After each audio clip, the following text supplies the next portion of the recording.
Gunnar hefur keppti áður í sérubúnaflokknum en var fyrir bakmeiðslum í fyrra.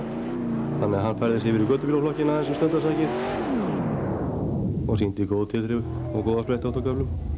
Og Rögnvaldur er hvað þekktastur í tímabrautunum fyrir tilþrif? Það má eiginlega segja að hann sé Íslandsmeistari í tilþrifum. Hann er þekktur fyrir það að í tímabrautum að affelga eða eitthvað annað og gefa aldrei neitt eftir. Og hér ekur hann tímabrautuna til að enda á 3 dekkjum. Og takt eftir því, hann slæðir ekkert af frekar en fyrir daginn. Stekkur á 3 meira að segja, það er ekki vandamáli hjá Rögnvaldi. Sjáðu þetta hérna aftur.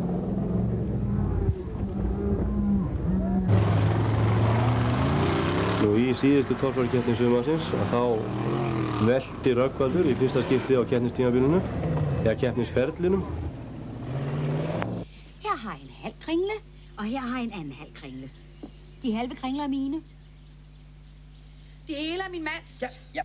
Hann má segja að Rögnvaldur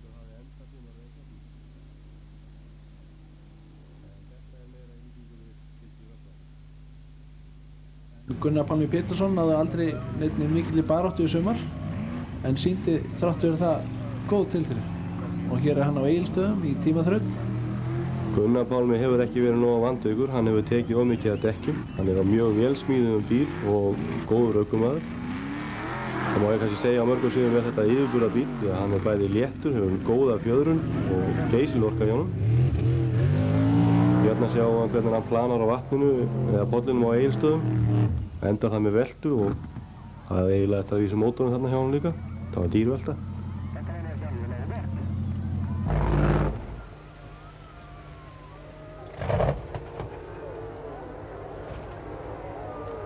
En baráttan í göttubílaflokknum var einnig hörð.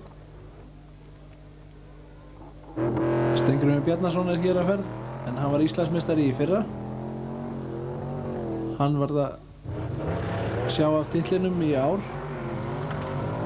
En hér er hann í Akraborgartorfærunni sem haldin var á Akranesi. Og hann sigraði hann að vísu. Sýndi góð tilþrif. Og hér sjáum við nær okkur Íslandsmeistara frá því 1990, Stefán og Steingrímur Fjær. Stefán fékk lánaðan bíl til að taka þátt í þessari keppni. En hérna er Steingrímur enn og aftur. Geysilega góður og ákveðinn ökumaður. Það dugði nú sumt ekki til að halda titlinum.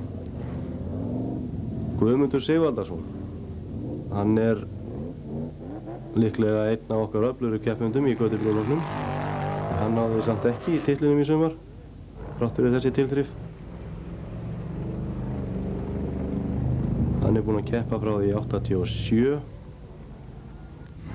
og hefur aldrei náð því að verða Íslandsmeistari en alltaf mjög ofalega í baráttunni. Sýnt snilda takta.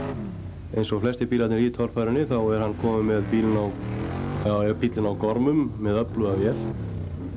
Mjúk fjöðrun og mikið aflverðiskylda bæði í sérúbúnum og göttubílaflokk.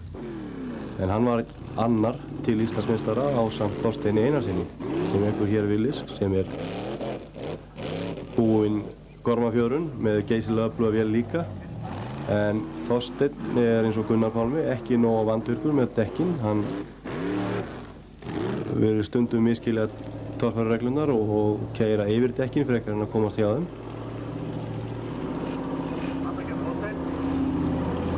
En ef hann væri örlítið vandvirkari með dekkin þá er ekki að sögum að smyrja að það myndi vera mjög erfitt að sigra þennan bíl.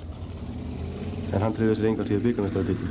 Ragnar Skúlason, hann ekur Jefster, stærsta og þyngsta bílnum og sýndi það og sannaði að með því að vanda sig og passa sig að aka ekki niður dekk og aka villalaust í gegnum brautir ásamt því að vera geysilega góður ökumaður að þá tryggði hann sér Íslandsmeistaratitilinn í sumar.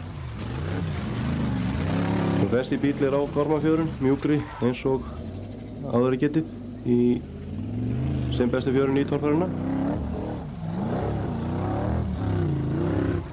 Og verður að segja það að það er algjör snilld að ná því að sigra Íslandsmeistaramótið á svona stórum og þungum bíl.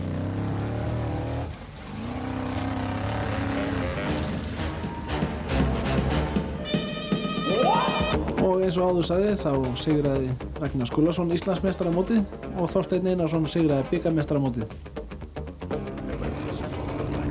En þá var að vera komið að lokum þessara spólu, en sumarið 92 það einkenndist af kraftmiklum, vélsmíðuðum fallegum bílum, vel undirbúnum keppendum og vélskipulögðum mótum og spennan í Íslandsmeistaramótinu hefur aldrei verið meiri og í bikarmeistaramótinu var hún ekki síðri, bæði í götubíla og sérúbúnaflokknum. En við kveðjum og sjáumst að ári.